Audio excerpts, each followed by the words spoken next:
Welcome to another edition of Botcasters, today with Wesly Nouse. Wesly, welcome. Hello, thanks Doron. Thanks for inviting me. I'm Wesley. I'm 25. I grew up in Maastricht and I moved to Amsterdam. And I met you through LinkedIn to talk about chatbots. And I'm very excited to be here today. Now, Wesley, you're a young guy, and but you've been developing a lot of stuff since a very young age. I believe it's 17. Yes. Maybe you can tell us a little bit about your journey, and then we'll dive in to what we're actually going to talk about. Yeah, 100%. So I think it all started pretty much when I was a bit younger. So 14, 15, when I started making my first mod menus for a Call of Duty game, or first editing and then making them.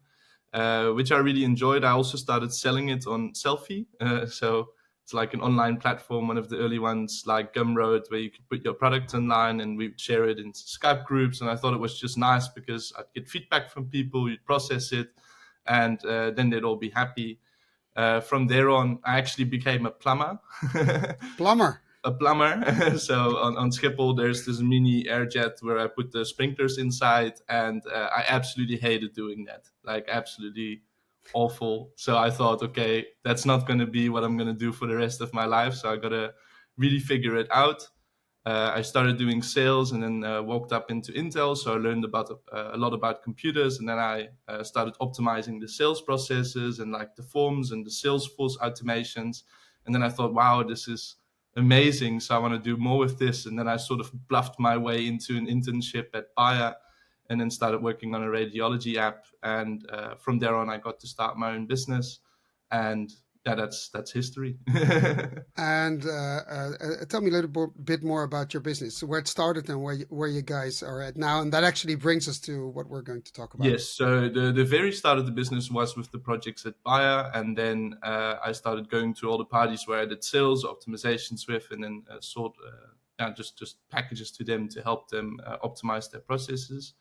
And I actually did mostly consulting for 8 years. So mostly just advising companies on how to build, helping them get developers, train their team. And at a certain point, I was sort of reaching the annoyance that no real startup knows what they're going to do for the next 3 months. Like, you might have a plan, but that plan is not really worth a lot. just a plan. It's just a plan. It's just a few words on paper, and then you start knocking on someone's door and your whole plan changes. And then you start talking to your first 10 customers and your whole plan changes. And that's sort of the name of the game, is adapt or die. It's called reality. Yeah, it's called reality.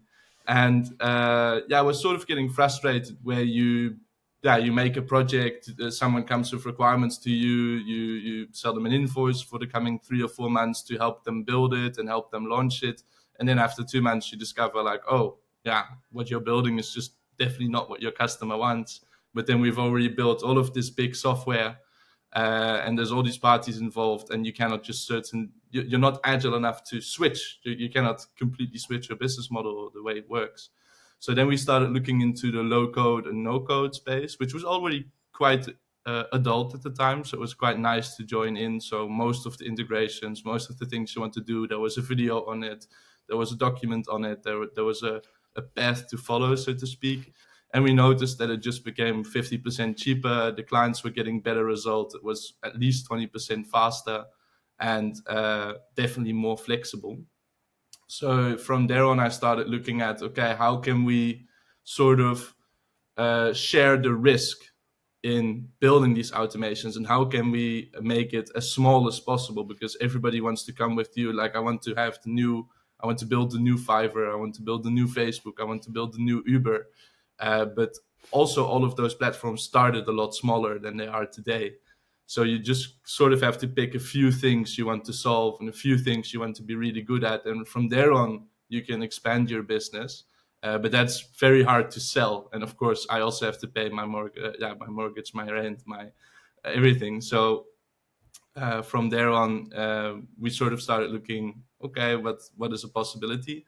Then I couldn't really find anything. So I just continued consulting because I couldn't get it down to the cost where I wanted to make it for, like that I would say yes to if I didn't know what I was going to do. And I had a small budget and I had to spend it to someone else to have them make software for me and work with me. So I thought that price point was around 200 or 300 euros to start. And that was just basically impossible for me to make a profit on. And I think 2 years ago, I saw the first post on Reddit about Myth GPT. So for some that don't know, there was a fault made in OpenAI where they wanted to make a profanity filter. And instead of turning it into a neutral number, they added a minus by accident. So instead of canceling profanity, it became profanity in its purest form. So you would ask it for a recipe, and it would give you some sort of sex story or a meth recipe or just very strange things. And I thought, like, this is so funny. Like, I played around with the playground all day. I must have spent like $15 in credits just making raunchy stories and stuff. And then I figured out, like, okay, this could be quite cool, but I don't know really what to do with it. And then I saw the first startups come online where they were like copywriting or doing the most simple things with it. And then I thought, okay, I'm just gonna do interviews with companies where I just want to know, like, what do you think of this app if I show it to you? And everybody was like, what kind of crazy guy are you? This is just like some sort of random sentences added together, because the model wasn't amazing back then. It was quite decent. So I thought, well, people said the same thing when I first had Wi-Fi at home, and it was strange. And when you get a smartphone and an iPad, and everything is always strange and scary. Guilty. Yeah, no, and I understand. Sometimes now I think, for example, also with Bitcoin, like, you can say a lot of things about it, but it's definitely going to be a financial means that stays. But then it comes online. And I remember for my communion, my uncle said, like, oh yeah, you should put all the money in Bitcoin. I said, like, hey, you're crazy. I'm going to buy a PSP and I'm going to have the time of my life. and you regret it now? No. You bought the Bitcoin or not? No, I didn't buy a single Bitcoin. Of course, you can say you regret it, but I really enjoyed playing on that PSP as well. And I was like, what was I, 10 years old? So that would have been an issue. No, but then I started doing workshops at companies for ChatGPT, and from there on, at the end, we had a little quiz where we would bring ideas that you brainstormed with ChatGPT in groups of 2. We would rank them on impact, how easy it would be to make, and how much money it would cost. So you pretty much get a good list of, like, what is a good idea, what is a bad idea. And then, of course, they had this list, and then they came to me like, oh, but we actually want to build the stuff that we talked about. I'm like, oh, okay, yeah, sure, we'll figure it out. It's the first time I'm doing it, so we'll go through it. And then I actually discovered it's quite easy, especially when you come from the low code or no code perspective. It's decently easy to just get something running and get, by whatever means necessary, get the answer somewhere. And from there on, I started just making the apps, and we noticed that every project we would get quicker and it would get better, and we would learn the AI tools better. So I started lowering my prices, thus getting more customers. And now we have a business model where I try to simplify it as much for a price that I think that's fair. I think I might need to change the terminology, but we charge 50 euros per month per task. So if you have to manually read an email, summarize it, or do something with it, each of those tasks for 50 euros per month, so basically 1 hour, we automate it for you. And that's working beautifully because all of the customers have no risk in calling us. We don't charge for consulting. We don't charge for anything. We just charge for what we make you. So we're only busy with stuff that really furthers your business. And then you soon start to uncover that AI agents are a thing. And that's where everybody's going to now. So first it was just digitizing the processes. And now we've got our first customers who are really run by AI, where even one of them said, we want to hire 1 person max per year. And they recently fired that person. Well, it's of course not nice to fire a person, but it's nice that you can focus on growing and helping your customer instead of building a team at this stage when you don't have to. Now, you went from the man without a plan to a man with a plan? Right? I wouldn't say that. I'm the man who follows the way the wind goes. Yeah, but well, apparently you found the right wind to follow. Yeah. But if you look at the journey and then at what's happening in the technology, in the AI world, where do you think this is going? I mean, of course you're 25. Yeah, You look at the world differently than I do, yeah, or you have less history. Let's put it that way. that's also That's also true. Uh, and where do you think this is going? What does this mean for um, white collar workers, people that work in an yeah, office? I mean, I can imagine in a factory where you actually make things. Of course, you can automate stuff, but up to a certain limit, and then okay, robots can do stuff, but people need to show up and do things physically. yeah, But when it entails data or a step by step process, we've seen it with RPA already for a long time. People forget that it has been around for a long time. yeah. What does AI? What does the AI add to the RPA?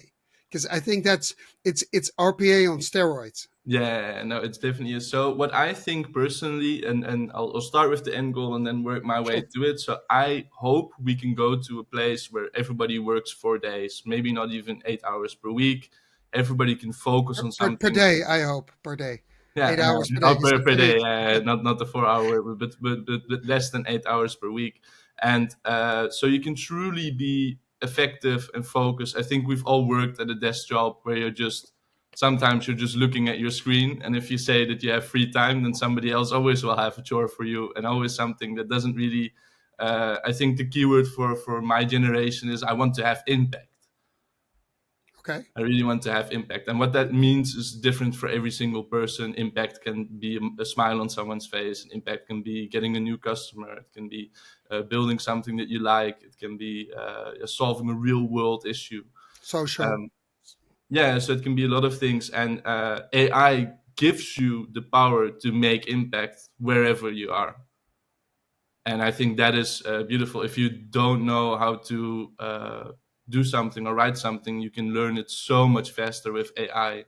If you want to, maybe get your first website up and running, if you want to get your first node error fixed, just the speed at which you get to iterate and learn is so incredible that it's truly in your own hands now. You're not reliant on a $20,000 a year study to teach you stuff that's at least 5 or 8 years old.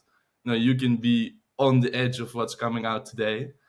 And I think that's amazing. And I personally think that AI will become a great supplement to each business. So small things, I think people undervalue, even our customers. They're only recently uncovering like, oh, there's this other real estate firm. They have 30 employees and they do half our lead volume.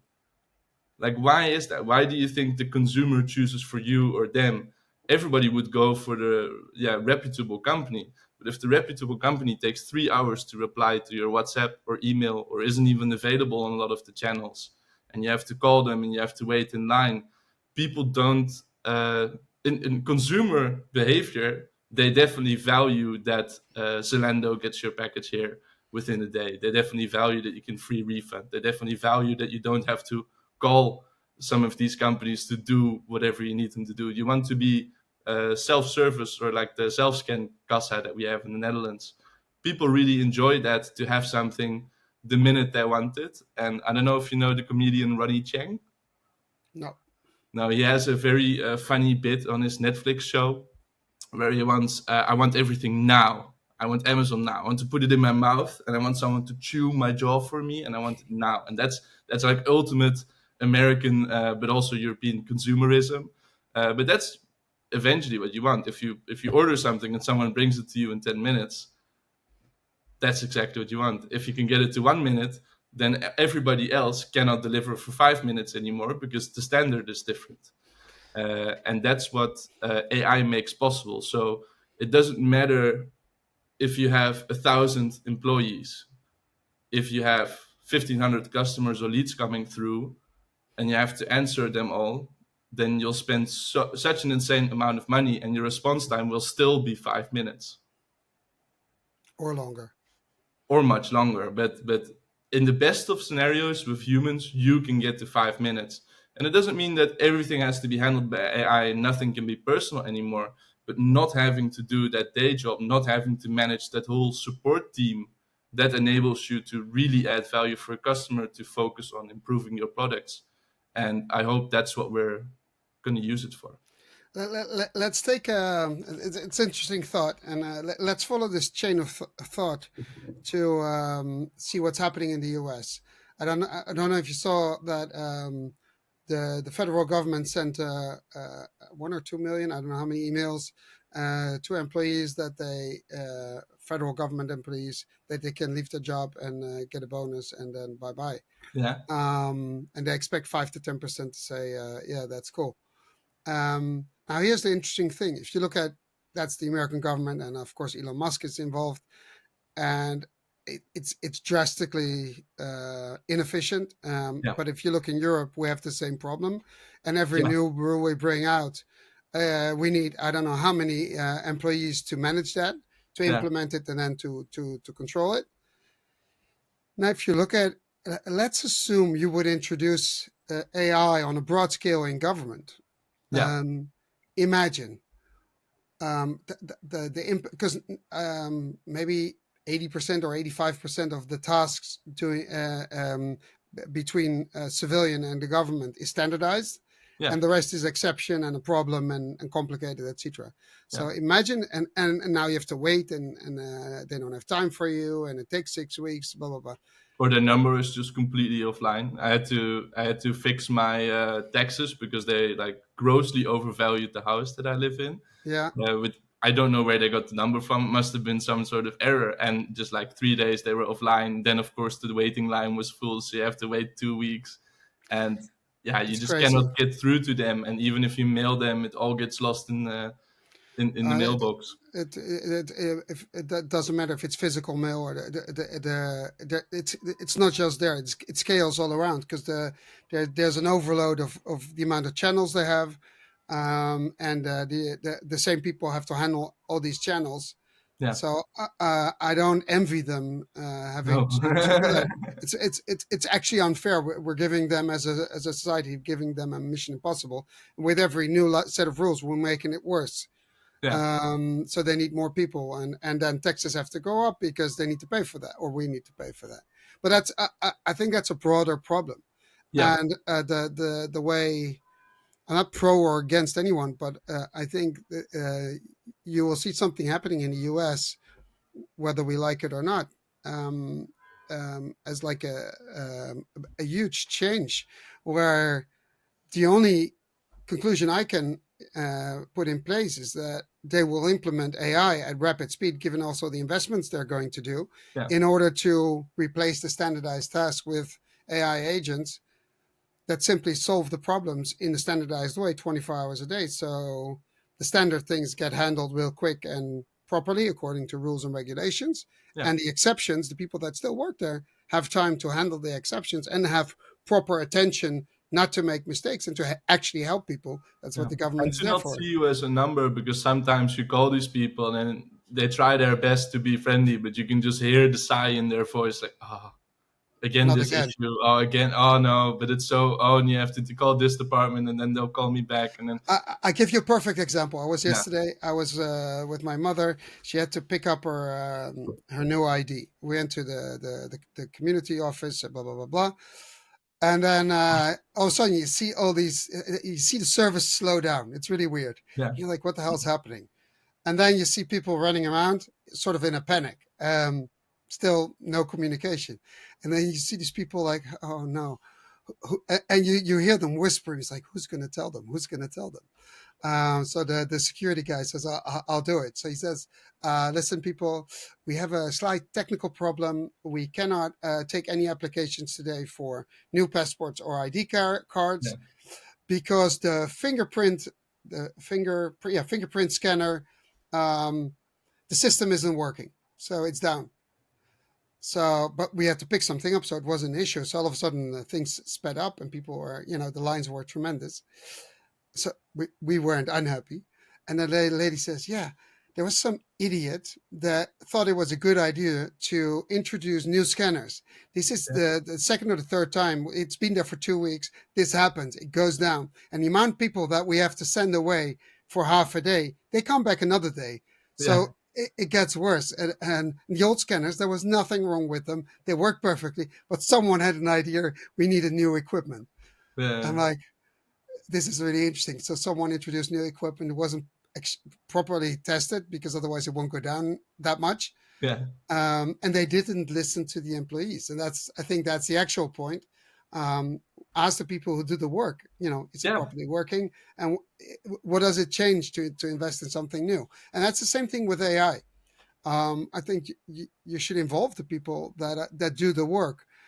So what time are you freeing up, and what can they do with that time that is actually relevant for the people they serve, whether Yeah. it's customers or civilians, or it doesn't matter, or members. Yeah, and I think especially just having the ability to change, and even if you're not technical, explain it in a manner and get it in a PowerPoint presentation, and really bring through your point to really give yourself a voice and create that impact in your company. I think that's very crucial. So if you start thinking about this, it's really crazy, because why don't you make a terminal where you take all the data of the people, Yeah. and then just check it once, if it matches with with the input, Yeah. um, and so you could have another line somewhere else. So the process could be, but that's I look at these processes and It like, should pretty much be you can just do it online, maybe with Digi ID, and then you go to the municipality offices. I do understand that you want a human seeing that it's another human. makes perfect sense. That And makes, I think no one's against that. But then it's basically just like checkout line where there's one or two people, and it's oh yeah, that's okay. Just similar to the douane when you go from yeah, Schiphol, like uh, it's just some person. Okay, let's go.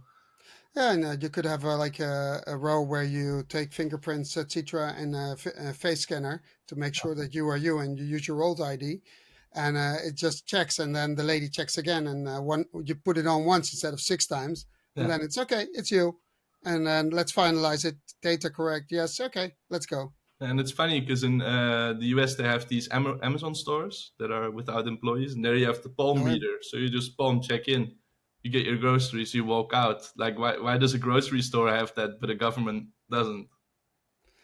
it's interesting. I'm not against government, but government has all our data, and they're very scared of making mistakes or leaks or etc. Well, they still mess up and connect data they shouldn't. And corporations, especially in the US and some other countries, they are less concerned. They are concerned about privacy, but they think they can handle it perfectly, so they're a little bit less concerned.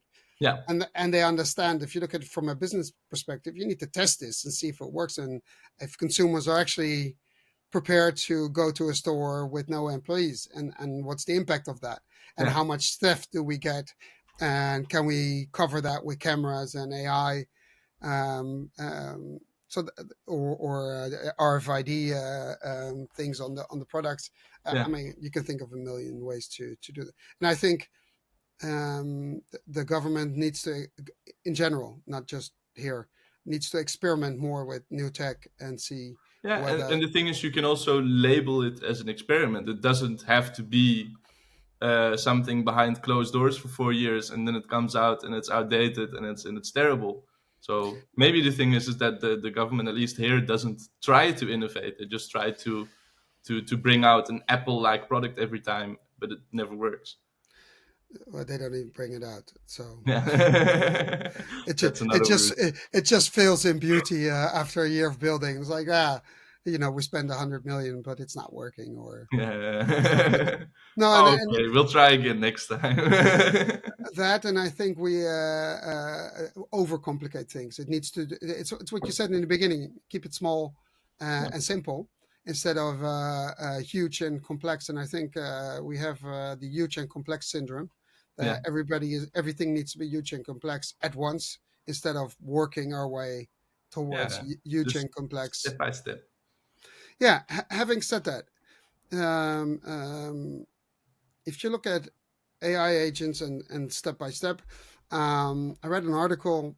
I just want to know your opinion on this. I read an article that someone commented on the Microsoft Copilot, and again, I'm Yeah, not against Microsoft Copilot, but the risks involved for businesses where in Copilot Studio you can build your own AI agents, hmm, right? where employees get access to it and they start building their own AI agents, giving it access to the data they have access to. And and the person wrote that this is an IT manager's and a security manager's nightmare. First of Yeah. all, it doesn't work properly, and you have only one model you can access. Yeah. That's one point, and it's not the best model for everything. And secondly, they have no control over it. There's no way to monitor what goes where and how, and if the results are actually okay. So, what's your view on this? Because a lot of companies will say, "Oh, we're a Microsoft company. Or another, or Google, or whatever. Let's do this, or we have it anyway, so let's use it." I heard someone say it recently, and like, Yeah. you have any idea what the consequences are if all your employees make their own agents? And yeah, No, he hadn't thought about it. no. So what I think first and foremost is we also used to help a lot of businesses move from Google to Microsoft, to Google to Microsoft. Doesn't matter which side. When you do that, you've already lost all your data. So besides all of the other bad things that could happen, Cool. there's not a single way to get that data back. Like all of the ChatGPT inputs, the chats. I doubt they even have a way to export it. We personally use Google ourselves, so I wouldn't know. I don't have an amazing amount of experience with it.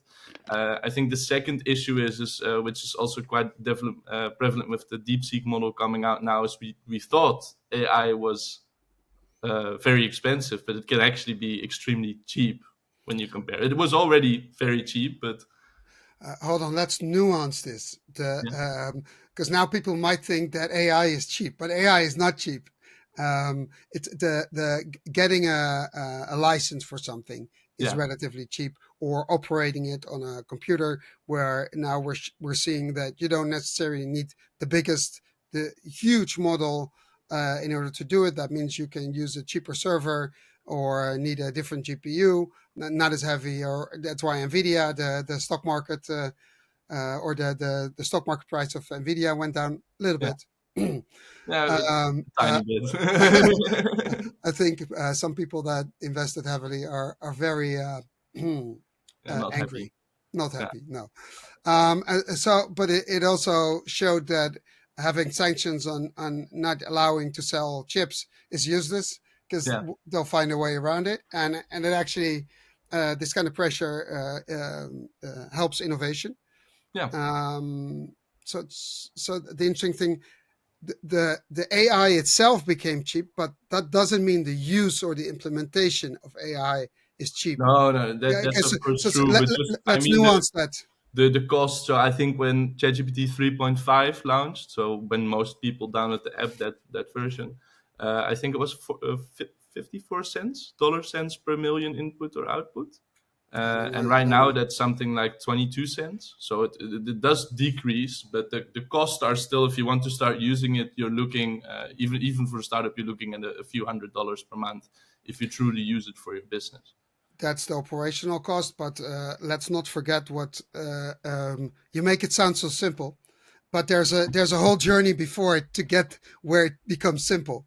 And I think that people forget that also costs money. That's, you need to pay Yeah, for that yeah. as a client.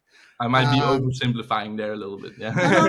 no, no, no, no. See, the point is, I think there's two phases. There's one where you go, okay, we have an idea. We go from this idea to building or constructing or an implementation, and then the operating model. Yeah. And the initial investment is something else than the operating model. My opinion is you should focus on getting the lowest operating cost as possible in Yeah. order to have a scalable business. And that's where AI becomes interesting, and Yeah. that's where I think we sort of know where this is going. But if you own the AI, as far as you can own the AI, but you have full control over it, you also control the operational cost. And I think that's a big mistake a lot of companies are making. Yeah. They have no control over the operational cost. If the cost of AI itself, so the use of AI, goes down, Yeah. these big companies need to make their money. So why are they pushing cloud computing? Well, because that's where they make the money. Yeah, yeah, yeah. right? No, I understand. This is So also the point I was getting to with the pro model. So you can see that they charge you a ridiculous price. And we were already looking at it before, where if you use the ChatGPT via the API or you use it via the license, you are almost definitely not using 80% of your tokens, because you would have to be sending 50 chats with 50 messages of 150 input or output per message to get back your license when you're using ChatGPT 4.0, which is sort of logical because they also need to grow and it's still a sort of low price to get in.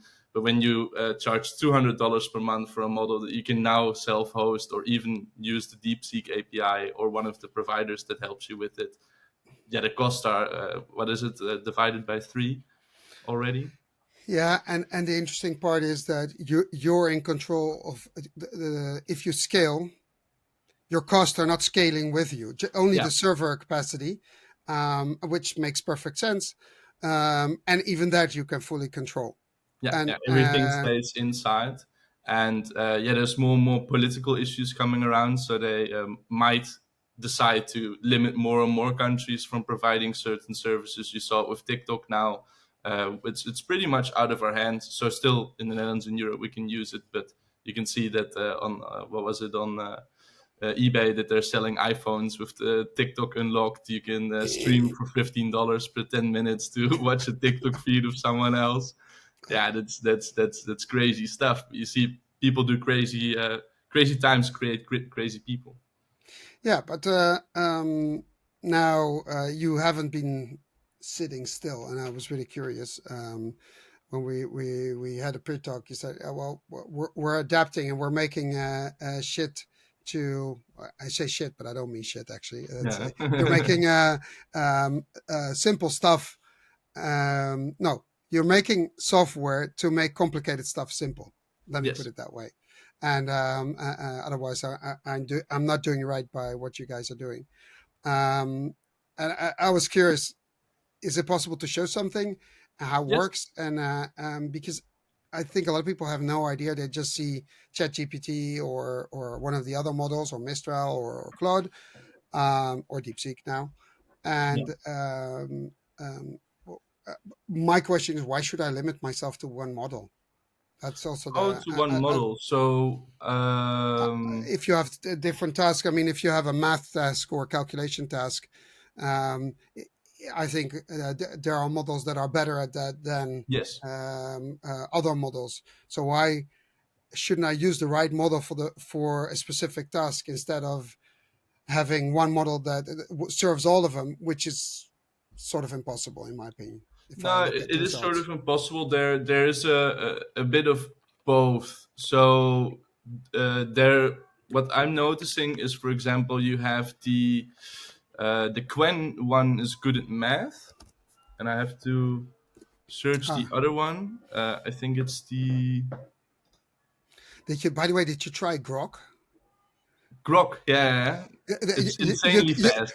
It's insanely fast, but you can make it say and do anything that Yeah, ChatGPT won't.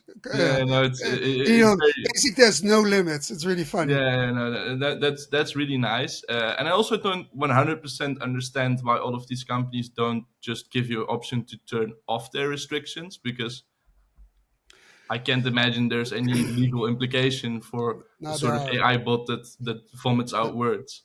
They are. If you look at the European AI Act, amongst other things, there are consequences. Yeah, So yeah, and of course you can imagine that. Doesn't matter if it's in Europe or in the States or anywhere else.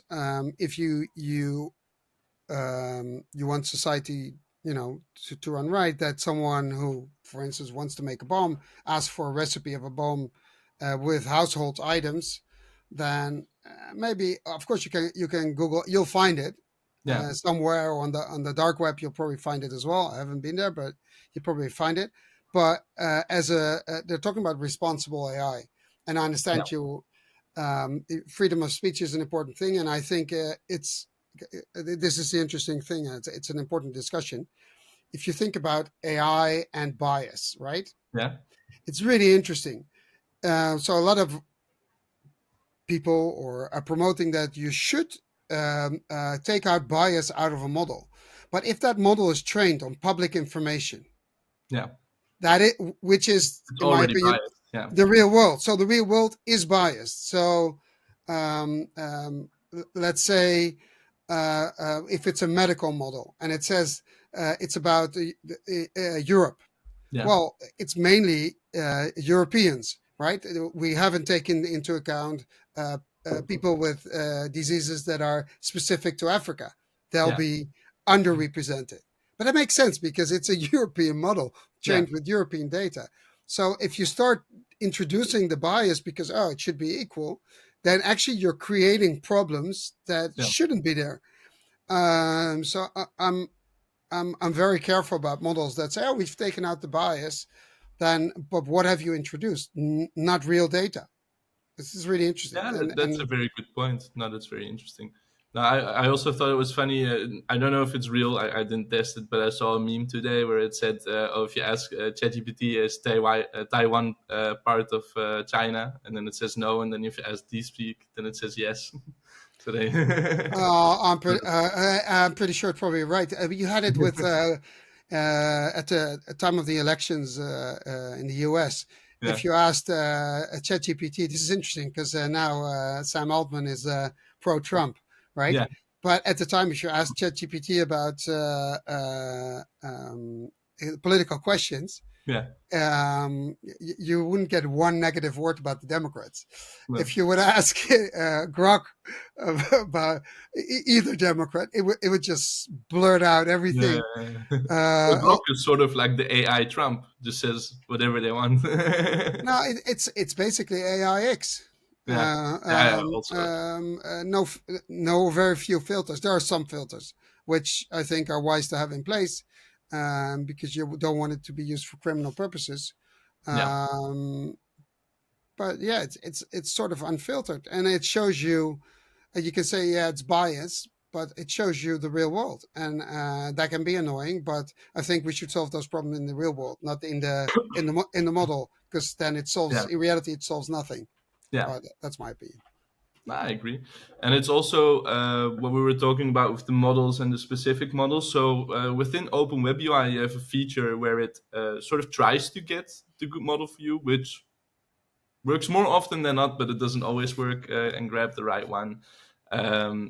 Especially also looking at speed or whatever, like the complexity of your task is also, of course, quite difficult to interpret. But if you were to use something like the Llama 8 billion model Yeah. and compare that with the older 1 billion model from DeepSeek, so the general model, the Llama model, is, in my opinion, still better at getting you to set up your project or solve the issue. For one, it's faster, which and I think all of the AIs should focus way more on speed than they have now because ChatGPT itself, the UI and the app has gotten so amazingly slow.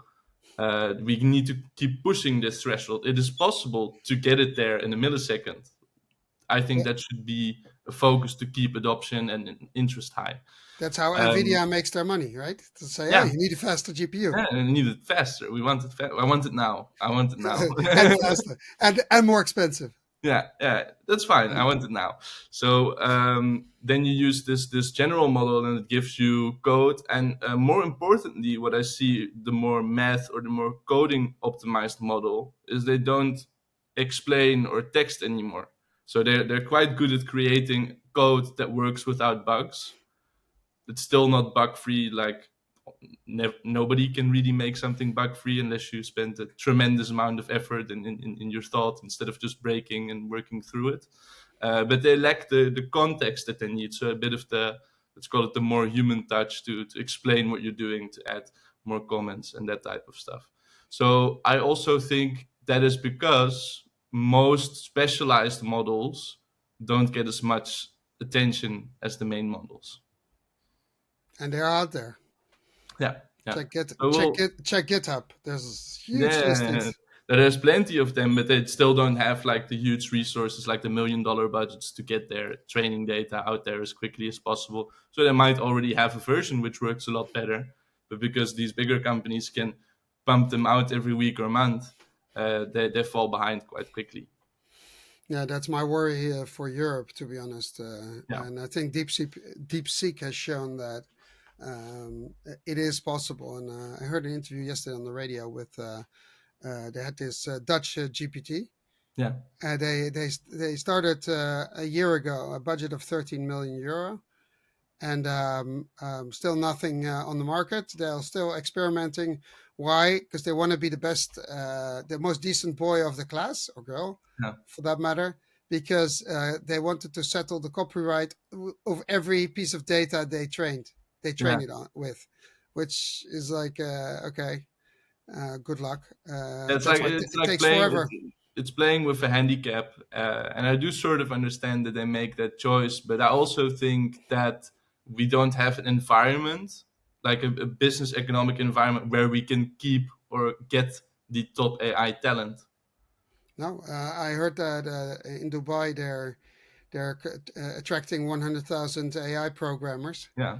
and Saudi Arabia is doing the same. I mean, they want to be the leaders over Well, there. you have to be at the top of the game, and you're gonna have to. I wouldn't say cheat, but you're gonna have to find a way to make that happen. And then if you hear stuff that they want to remove, what I don't know the exact ruling, but basically the high value internationals here they get 30% off their taxes. Yeah, if you remove that, you can stop all of your AI model development. We're never going to make it because if you get an offer from OpenAI where you get $500,000 and then you get a few thousand shares a month, yeah, why would you stay in the Netherlands? Like No, you it's an wouldn't. impossible feat. So you're gonna have to do something to retain the top talent here. And I work a lot in South Africa, and there I see that they have a brain drain because there is no economic opportunities for them for the best people that are educated there.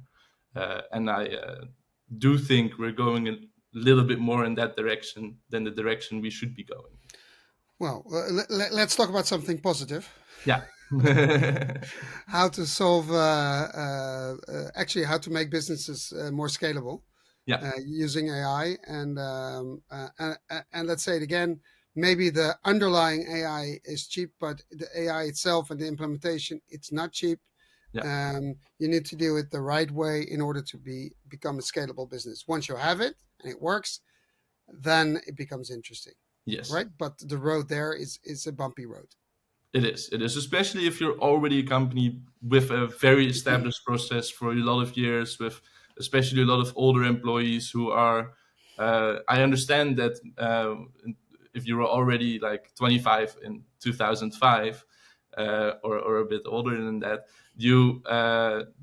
it wasn't so easy to connect a webhook between two apps and make it automated. There was no make.com, no Zapier, no nothing to get that data elsewhere. You really had to hire an engineer, get him in your company, and link those stuff. And then you would even have to dream about systems that you never learned about.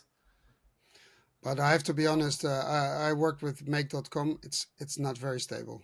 To be Oh no, honest. it's not stable. We do prefer N8N, but just the occurrence of the tool of like how easy it is to connect an API and No, then it is easy, but then in the middle of the road it stops working for yeah, no reason, and yeah, not once, not but continuously. It's like yeah. okay, you And get it's so frustrated. amazing that they turn it off and then they email you 20 times and Yeah, and really it's crazy. Anyway, gone. you're going to show us something, right? Yes, I want to show you. We would have liked to spend a little bit of time on it, but my computer died last week, so we actually built it in a day. And Let's not talk about the brand of the computer that crashed, right? no, okay, We well, we can see it. We can see we it can here. see it. That's fine. No, I'm So just kidding. what we do personally is we spend a lot of time making custom AI chatbots for businesses, and then of course they want to get it on their site. And when we first did it, it took us like 5 days because you have to figure out how to make everything, send the messages across securely, store it, keep the context. Like it's a bunch of new things you have to keep in mind. And we were looking at some other tools that were doing this, but when you want to set up something, you first have to add all your data sources and all of this stuff. There was nothing really out there like a Typeform or like a Tally where you could just get an AI bot working and running on your site to connect with your customers. And let me see if I can. I mean, and I see a lot of apps and software in SaaS coming out where you can do that online and connect all the sources. But then if you Yeah, look into that, I was looking at it. It's like, yeah, but I'm connecting my local source data sources uh, in that system, and then where's my data going? And then yeah. you have no idea, to be honest. So it is still very bare bones. So we do have a better UI made to be shown soon. But our idea is just like a Typeform, just like a Tele, you want to be able to play around and build your own AI to add to your site or to share with friends. So in the past, when we did these workshops, we had one guy who was really cool. He made an AI for playing Dungeons and Dragons with his friends. That actually got really popular, and so he shared with more and more. And I think at the moment he has like 11,000 downloads, which is Wow. very nice. But then from ChatGPT assistance within the app, there's no real way to monetize that directly or to add your brand to it. You're keeping everything in their garden, so to speak. So we set out to make a very easy system where we could, let me see if I actually have an image. Let's say this would be the profile image. So you can very easily configure your AI assistant, give it a name. You can set the pre-fill messages and where it's supposed to go. We've got a prompt enhancer, which I'll show the backend system of in a minute, or how it would work behind the screens. So we've made our own prompt assistant, which is very good at translating simple instructions to a fully fledged chatbot. Here you can align the style. So do you want the text on the right or the left or centered? And this is all stuff that it takes you at least 20 minutes to build and code and to refine and to make it responsive. So we've given you a toolkit that you can basically recreate or make your own AI with without any coding knowledge. It will have a lot nicer buttons and UI. So you can pretty much change and configure everything. Add some new prefix tags. So for some reason it has a bug where it only types one word at a time, but let's say we want a tag that says hi. Then you can add it there and they can instantly add it to their responses, which is very nice. And also the more hard features like uploading documents and converting those to LLM ready data is all possible. Selecting your own model for each user will be some pro features we have. Then you can, of course, publish it and you can visit your AI. So you could also share it without having to set up a website and get leads and customers that way. And you can, of course, embed it into your site. So go to test. Then you can see it's embedded and you can very easily change it. So it can be added to any WordPress site, to any platform, to a support page, whatever you want. You can make something in a few minutes and have it run. Because we didn't have the time to fully make the backend system yet. At the moment, it doesn't even have a database. We've got this one. So yesterday I tested it with a friend, and he does a lot of nutrition, and he has a lot of people asking him just for like, oh, I've got these recipes. What is like a nutrition dense recipe that I can make? So we've got this prompt builder with a funny Monsters and Co image. So make me a simple prompt for a chatbot sequence that finds unique recipes connected to their micronutrient goals. Start by introducing yourself, and then it builds you this prompt that ends at giving you the WhatsApp link for the person. So it also doesn't really collect any data. We might add that in the future where we can see the transcript and get someone's email and have something happen. And then if you simulate the conversation, it looks pretty much like this, like, hi, I'm Alex, your recipe assistant bot. Nice to meet you, Wes. What are your goals? So then I can also ask it out of context things where I want to relieve my back pain. And then I like these certain It's dishes. interesting if you go back. You think it's out of context, but if you go Yeah, back, it actually um,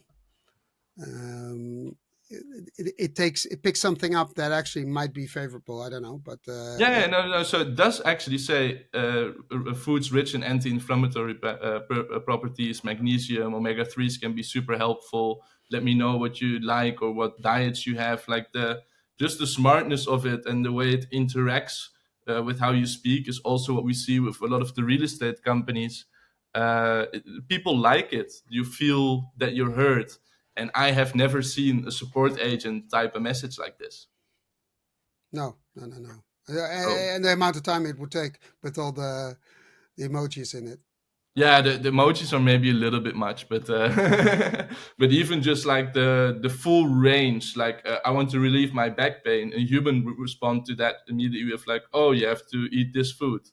But here it goes into context, and you keep that conversation going. And I think that's what a lot of people forget when they build AI is it has to be conversational. It has to feel like a 1-2, like ping ponging. That's the one side, but now this is conversational. But Yeah, I would assume that, let's say you want to start a process or get something done, yeah, you would introduce, well, I would introduce a button or something that takes the customer directly to, if he says, I want to have, I don't know, XYZ. yeah. And we know, okay, that's a standardized process with standard steps. No, we don't need anything around it. It's just going from A to Z in the shortest possible track, shortest No, track that's possible. also true. But for example, I bought this new laptop and then I wanted to know what is the difference between the M1 Mac and the M3 Mac in the amount of cores and specs and performance. What is the best price for that? I basically built a little chatbot myself to get my specific requirements in there and then compare all of the links that I found and got the computer that I like. But if the site that I bought it at would have a service like that, I can guarantee you they would get a lot more sales because it's a conversation. It's not just answer, answer, answer. No, I agree. But as soon as you want to, let's say if you have decided, okay, I want the M3, Yeah, and this is the best price, or then okay, now I want to order it, yeah. right? Yeah, then it There's would give you the link, of course. not just it could be the link, but you could also make that okay. Here's a button. If that already has, if that bot has data from you, Yeah, I'm just thinking ahead. I would assume, no, I would dream of a situation where everybody has its own AI, yeah, where it has certain data of mine, and where I allow it to say, okay, we found out that in the conversation that XYZ, okay, I introduced my own button. Let's yeah, get to work, order it, and at the cheapest possible or the best delivery date or what have you. yeah, And then it takes my preferences from the AI and it selects the supplier with whatever. And then it enters my data. And I have to push approve because yeah. I think that's the last step as a human you should do. Yeah. We also like Um, systems where humans approve the final steps or before we exactly. do something with impact. But I would assume you inject here your private AI that, okay, or activated, or I don't know. It's not there yet. It's Yeah, non-existent. yeah, But I can imagine if you would run this in WhatsApp, for instance, it would be possible.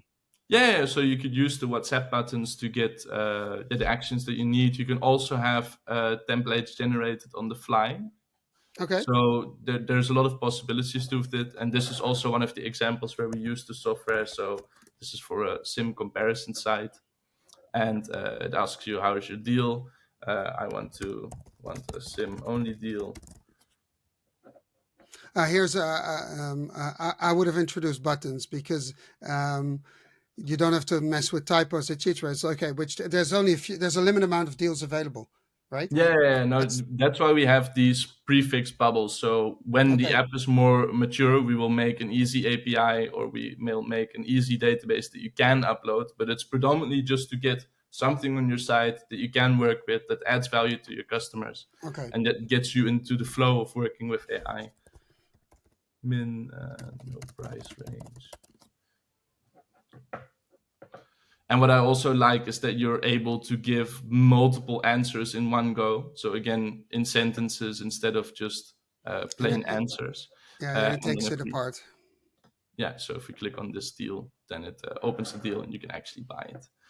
So it is quite easy to get full data sets in there and to get your knowledge in there. But for us, for the demo that I was giving, it's maybe a little bit too So, early after one so, day.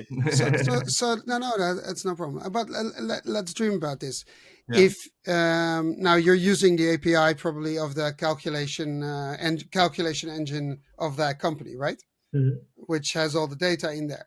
Now imagine the following: that you have a database with all that data in there. yeah, In my opinion, if you instruct and use the AI well, and you use the model, the right model, you don't need that calculation engine anymore. It yeah. basically builds the algorithm on the spot for you or you can have an algorithm in there that does it with the actual data. And there's no engine around the data. So you cut out that whole layer. Yeah, no, that's definitely the goal that we're going for. So we want to make it easy to upload spreadsheets or to connect the database, and it should just intuitively get there. For that, we've been using tpol.io, which is a new Postgres Airtable fusion, which is really, really fast, and their dev team is very friendly. So they're working on a lot of cool AI features where they also have. So I like it where AI will be available at every edge, so every API you would normally consume can now be consumed via a secured AI. And that way you can really build AI orchestrated systems, which I think on the technology side is going to be the future. Yeah, where I want to make the nuance that I think you have to at some point run so many APIs Yeah, that has two inherent risks in it. That one, that you have data going everywhere, yeah, and to control that, you need a lot of people and systems to monitor that, monitor the companies, etc. hmm, And that's one thing. But also, if one of the APIs goes bust, and they do go bust occasionally, yeah, your whole process goes down, and it's a thing. Um, I would, but that's the way I look at these things. I see a future where, as a company, where you're serious about your strategy and your future, you take control. You need to yeah, work with companies and systems where, okay, I need to take control. I do not want to have a barrier to exit.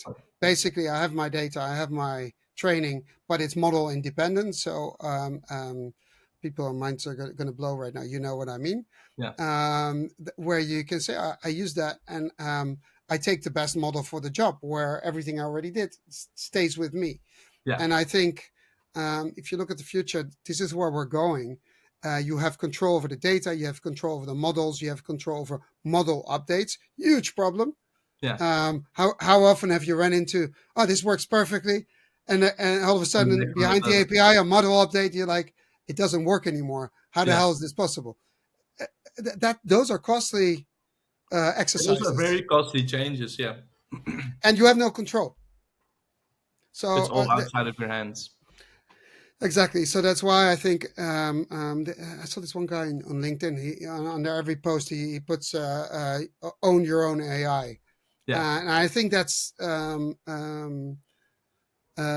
where we should be going, because business strategy wise and IT strategy wise, you need to have control over data, model updates, Yeah. and cost. And if you don't control these dimensions, you're preparing And then yourself for you're up in the hands disaster. of God. Well, you're in the hands of big tech, Yeah, it's and pretty much the same nowadays.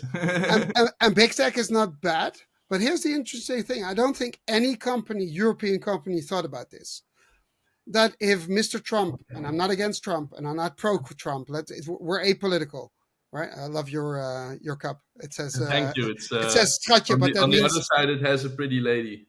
yeah, but it says schatje means honey in Yeah. in Dutch. No, but people haven't thought about this. But what if Mr. Trump? What if Europe and the U.S. get into a row over Greenland? I don't know. Yeah. Find something stupid. And it's really stupid too. It's 50 or 75,000 people. What are we fighting about? Yeah. Um, And nothing against the people of Greenland, but let them decide what they want, right? Exactly. Yeah. Yeah. But let's say Europe and the US, and right now our leadership is gearing towards is are getting into a fight over Greenland. Yeah. Okay, and you know what? Mr. Trump says, "Fuck you, Europe. You know you're totally dependent on us, dear Microsoft, dear Amazon, dear Google. Please shut off all European or all the governments." Yeah. You know what happens, right? Yeah. Yeah. People don't realize that most governments in Europe are on Azure. Yeah. If they shut it down or they disconnect, Yeah. and We're all we're gone. we're not gone, but we're screwed. Yeah. We And have and I think if you're a company, especially, but it could be an American company with Europe, same thing. If you use a European SaaS provider, you need to be aware of this might happen. What are you going to yeah. say to your customers? Like, yeah, we got shut off by Microsoft because not because we didn't pay our bills, but our government was fighting, and then the Americans said, "Well, fuck you." Will have a very big impact. And I also think another thing is that in the future we might have a lot more, like they also do in South Africa, load shedding, internet outages, blackouts, especially with the climate worsening. Yeah. There's a lot of. I had a discussion with this on a friend. Like I really want to download. I'm a big movie head. I watch movies 24/7 for the last 10 Oh, years. you have time to work. I watch it in the back. I have the TV in the back, and there's always a movie on, and Okay. I'm enjoying it. But that would be my personal number one worry would be not even the AI, but I want my movies to. I want to be able to watch my movies, and I think that's especially also pulls through to the AI, all of your IT systems, getting something local, getting something secure. In Europe, the GDPR is quite well regulated, so you know that companies are doing what they're supposed to do for the largest part. Yeah, but here's the funny thing: if let's say this crazy thing happens and Trump gets angry and Microsoft has to shut off European customers. Yeah, I mean, you can be GDPR proof, you can European AI Act proof. They still shut you down, yeah, and they it's all gone. and it's not something they can. I don't even you can sue them because they are ordered by their government. It's Yeah, and then sue the American government. Good luck. it's the same how ASML is also not allowed to sell to China, Yeah, they and it's solved it. also the same. What was it? An example that Trump gave where the Mexican government wanted to import taxes by something. Then he says, okay, all the wine that you import also raises in taxes, and then it's completely gone. And it's not just Trump; it's every government around the world No, has something. that's exactly. So It's something that's playing right now, but it's not necessarily. It's yeah, not so against so it's, anybody. it's it's definitely smart to secure whatever you have and get it as much into your own hands and yeah, get the software that you need. Yeah, that. But I think also in the long term, it's cheaper Yeah. Oh, because definitely. No, most definitely. there's not the purpose of selling you the AI and upping This is what That's what DeepSeek, what other people already knew with Yeah. other models, and you and I have seen other models that are smaller and work perfectly. You can run on your laptop. So there's other things possible. But DeepSeek made it publicly known that you can run a smaller model and get extremely good results. Yeah. And here's the interesting thing. So the necessity to sell you huge amounts of cloud computing, Yeah. interesting. Do we actually need that? But that's where the money is made. So I think that we're going to see a strategic shift, and well, you're going to help with that, I presume. Yeah, no, 100%. And I also want to talk about, so what do you think?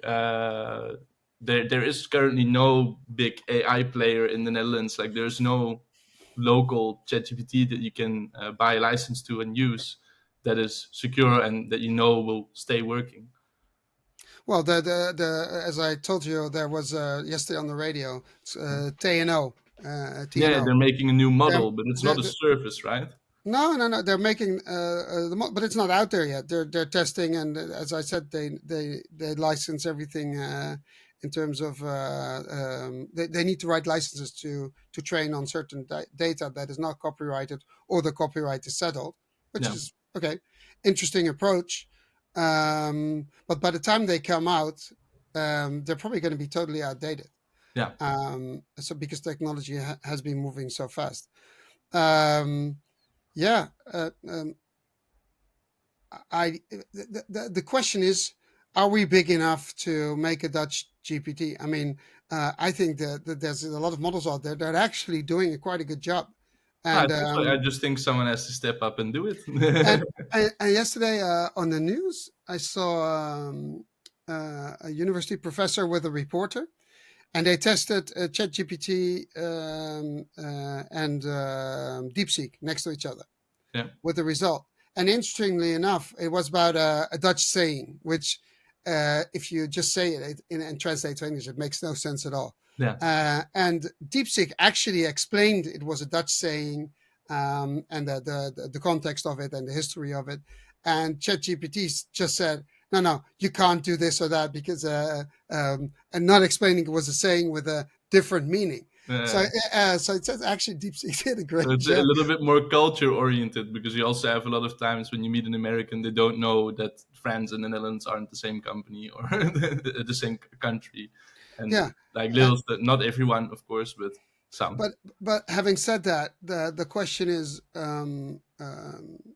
shouldn't we use existing models and train them on specific data we want to train on, Yeah, and instead of trying to create something that is outdated when it starts, and it makes actually people's lives more complicated. Maybe you should invest in integrated in an existing model and make it so good and give it so much information that you know, make AI great again. yeah, Dutch AI. yeah. To be honest, I don't think there's because so few people speak Dutch. It's a small market. It's pretty much what is it with Belgium? It's 20 And million Dutch speaking people. yeah, so altogether, but it doesn't even matter. It's nothing compared to Yeah, the whole world. Yeah, the whole world. Or and most people that speak Dutch do speak another language. I'm yeah, not saying that we should stop speaking Dutch in Holland. We shouldn't. But I think some of these models are actually doing a great job, yeah, and they're well trained in languages. So, what is it that you want it to do? And if it's well trained in languages, that means there's other stuff that they haven't been paying attention to. mhm, So, to use it broadly in your company, it's probably useless. Um, and it's one thing to get it out there, yeah. but the other thing is to keep it out there, Yeah, to keep it and improving and and to keep it get all the relevant. resources. So they might invest 13 million to get it out there. And okay, they get all the rights, etc. But if they want to continue like that, I think, and companies start seeing out that give the copyright, that they're making money of it, it's going to get so much more expensive that knowing the Dutch, we're going to say, nah, we're not going to Yeah, use it. We'll create our own, like the Chinese, we'll create our own solution that we'll do our is own cheaper, thing. faster, and not being dependent on something that's, to be honest, I don't think it's maintainable No, at that level for a normal price.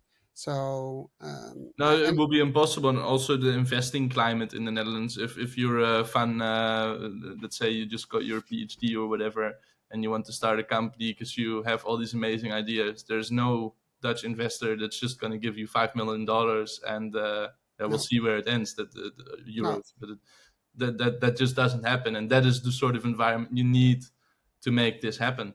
So I think that's why we're better off using stuff that is out there that has been developed, Yeah, and work use that to innovate and do shit nobody has done before, or in a way nobody has used it before, yeah. and to do amazing things. And I think that's where our innovation should go. Yeah, I also think Uh, it's where the talent of the Dutch lies, like just being straight up, like, no, that doesn't work. I don't like that. We're going to make this better and we're going to do it now. yeah, yeah, but the problem is these things take time, and they also take money. You need a Yeah, company and that has the I balls think to. that's maybe the biggest. I think the investment climate here is not good enough for us to even possibly compete or add service. I think it will change because in Europe we say we want to be a knowledge economy, and now seeing what happened, with a lot of countries also in the defense industry, Yeah, we're also going to be a make. We're going to go back to making stuff. yeah, Because and in the COVID time with medicine and everything, but this takes a lot of time, a lot of money, and it's a culture shift. So yeah. I think, yeah, we're we're in interesting times, and I think AI is going to make companies scalable again. Yeah, Maybe that should be the like make it the scalable. Make it scalable. it's scalable with AI. Scalable. Scalable. Yeah. Okay.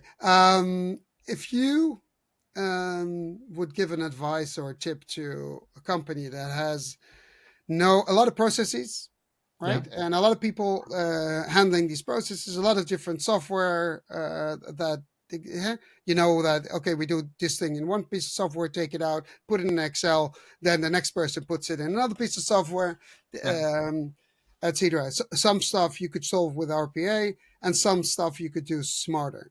Yeah. um, what would you tell companies like, okay, where do they start? How do they go from zero to a small, I wouldn't even say proof of concept, it's more than a proof of concept, a small application where you take the low hanging fruit, you actually have a useful business case to say, okay, if we approach it this way in our company, we get like the manual to, because I think every company is a little bit different in that. Yeah. You can't just take a manual and say, okay, this is a standard way of doing things. It doesn't work.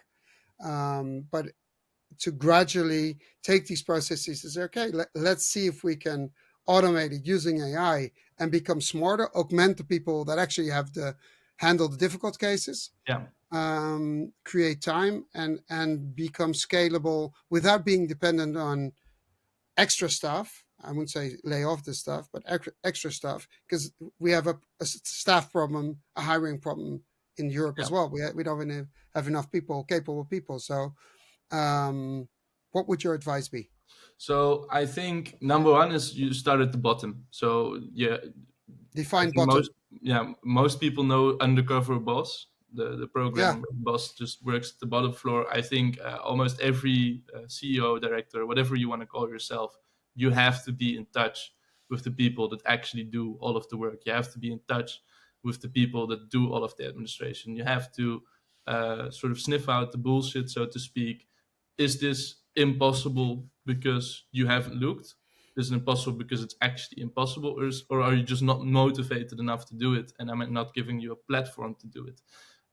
From all of the businesses that we work with, the first thing we do is we start talking to the bottom. So they know they have an issue, but they don't want to look at it. They want to pretend it's not really there, or that it's okay enough, or yeah, if we draft this document in one day, then that's okay.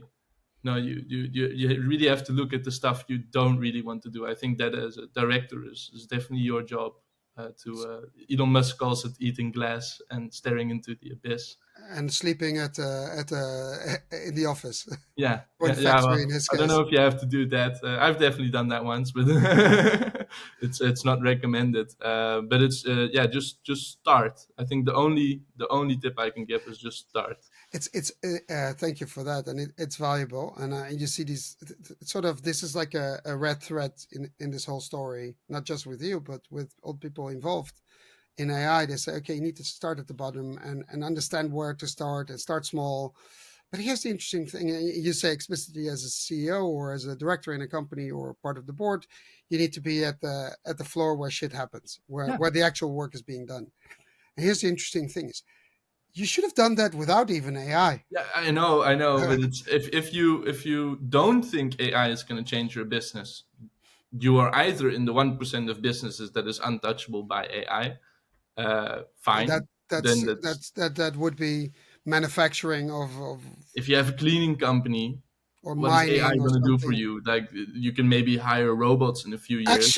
Actually, I heard an interview on the radio of a company that fully focuses on implementing robots, cleaning robots in cleaning companies. Yeah, It was interesting, and it's fully, they use AI to map out the building, yeah, and no. yeah, and so that is happening too, and Yeah, but it's then it's it's more it's robotics than pure software AI. Something you can do yourself. You and me also cannot build a cleaning robot. That no, you might and I, know and I how I is have it no possible. interest in doing that, to be No, honest. exactly. So you don't have to become everything. But if you think AI isn't going to touch your company and you do most of your work on a computer, you are just wrong. 3 months ago, you were maybe wrong. Now you are definitely wrong. This is going to be the future, and it's going to come sooner than later, much Yeah. sooner than later. So this is not a 4 or 5 year change. You can see it with the companies that we work with. They add AI and they become the standard. They become the company that has 2-day delivery. They become that standard, and then all of their competitors have to adjust. And then they have that 6-month period that you already could have gone through to get to the point where you can implement and use it. This is interesting because of course, I speak to a lot of companies, and I hear them say, "Oh yeah, but we want to wait and look." And so, but you need to start now. It's not about me, but if you need to learn and understand and understand the reaction of your staff and how to implement it and how it would affect your business, your innovation or innovative capacity, and because one of the things is, I don't know, in other countries, but in Holland, most of the companies start budgeting for the next year Yeah. in the summer or right after the summer. And and then they start thinking about it, but they don't have enough time and understanding of what it actually is. So they push the implementation of innovations usually forward, and it's dependent on a million things, and it's a discretionary budget. So we need more money somewhere else. So let's not do it, or not do it now, or half. You can't do this half. And I think, if you allocate a certain amount of money and time of people, and use external capacity, because you won't be able to hire AI engineers and employ them full time and keep them interested, because that's the Yeah. other point. These are curious, innovative people. They want to do shit. Yeah. If you hire them and they get bored, they go away. There Yeah, goes your exactly. knowledge. Or they So just start sitting and wasting in the corner. No, I think that's a good point.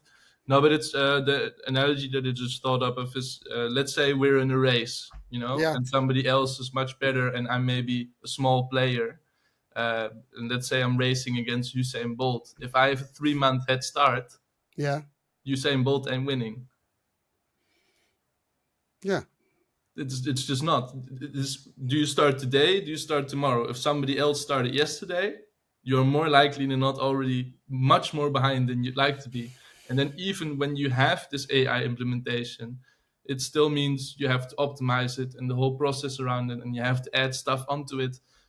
So if you're a company that the ones that we help, where you don't even have a digitized process, that's yeah, you have to start today. There is no there is no solution. It's the fast that eat the slow, not the big that eat the small, and that's very important. yeah. But I do think that companies have their data in order, no matter how rotten their regular process is right now. They could actually be at an advantage because they don't have these rotten half-ass processes. They skip all that and go from 0 to 100. Okay, there's a certain investment, and that's the other thing. There's this investment part, and understanding that it still costs money to keep it up and running Yeah, and relevant after the investment period. It's less, but it's still serious money. And these companies need to understand you don't stop. That's where you start innovating and building and start scaling, start thinking about scaling. So it's a strategic shift. Also, using AI means your strategy has to change and your focus has to change. And yeah. I I think think that's instead of hiring a new junior employee that you have to train for half a year, if you budget that out and you can get an AI solution in your company that can eventually or sooner than later replace 20 of your employees, then it's just a bad business decision. It can be yeah, done cheaper, it can be done faster, it can be done quicker, and all of the people that you already have trained get more free time and can deliver higher quality. So I fully agree. in what type of formula can you make where AI isn't going to improve your business? And even some people I've met, they're like resume writers, and then they say, "Oh no, I'm so good at my job. I'm so fantastic that AI can never replace me, and we're so personal and we're so caring." Yeah, and then you go to what is it? Sheets and Geeks is a guy from Reddit who used to write a lot of who used to write a lot of resumes for people and tips on resumes, and he built a whole business around that. He turned it online, earns $20,000 per month in 1 month. And doesn't do anything anymore. He doesn't do anything anymore, and the resumes are better. I had the So same discussion with a communication person, and she wrote text for websites, etc. And I said, you need to move because you will become irrelevant. Nah, yeah, nah, nah, nah, nah. It took a year and a half, maybe two. yeah, I said that immediately after ChatGPT became open. I said, you need to make the shift, start working with it, tell your customers you're a communications prompt engineer where there's so many more customers you could service yeah, faster, and still use it to augment yourself. That's it. Be honest about it. Just do that, and lower your rate. You have more customers. You're less dependent. No, no, no. It took a lot of time. Now you see the shift, but I think it's already late because yeah. a lot of companies are doing it themselves, and all these companies and freelancers, they're going to be like, okay, you become more of an editor, AI editor, than or check for the tone of voice. So No, and I think also with the late part, it's not too late. You can still start, but if you start in half a year, I'm pretty sure there's going to be someone else more hungry that has eaten your bread by then. I fully agree. Wesley, thank you very much. I found it very interesting and Yeah, enlightening. Let's do this in half a year and see where the world moved. And I think we'll probably look back as like, oh, we were so outdated 6 months ago. yeah, Look I at where think we're so at as now. well. So Nice. let's do that and keep up the good work and keep me posted.